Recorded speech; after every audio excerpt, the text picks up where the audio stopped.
ntangire umunsi mbabwira nti mugire umunsi mwiza. Uyu munsi tugiye kuganira ku banyarwenya batatu bagerageje kwiyoberanya bagasa nk'abatungura abantu nyine. Ari bimwe twari tumenyeye byo muri shuti zabo, mu rwenya rwabo nyine murabizi, yaba Kiramana ndetse na Nyagiso na Patino, ni abagerageje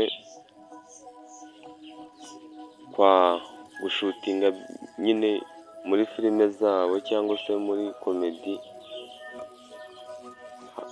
bakina ari nk'abasirikare, ariko iby'ingenzi nyamukuru, urabona umuntu ari gushutinga, ibyo ngibyo turabimenyeye,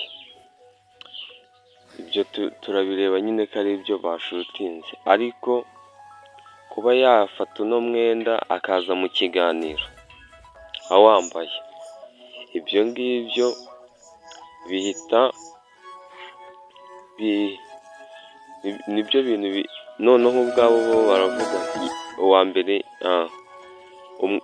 ku mwanya wa Nyagiso we yaje ari kuvuga ati njye ndi umusoja. Mwibuka ko Nyagiso yamaze nk'imyaka nk'itatu kuva yava muri Afurimax yongeye kugaragara mu biganiro, aza atera abantu ubwoba ati njyewe ndi umusoja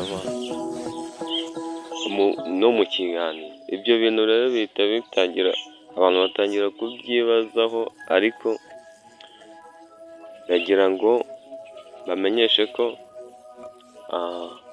babeshyaga, barabeshya mani, barabeshya biriya bibora, baba bagira ngo bibonere amaviyuzi, bakaba bafata nk'umwenda, nk'uyu mwenda wa Patino urawubona ko uba weruye nyine, baranayikodesha mani, barayikodesha. Kugeza icyo nababwira cyo, mukomeze mudukandire subscribe, tujye tugenda tubaha ibiganiro bishyashya, update nshyashya zose tuzajya tuzicisha hano. Murakoze.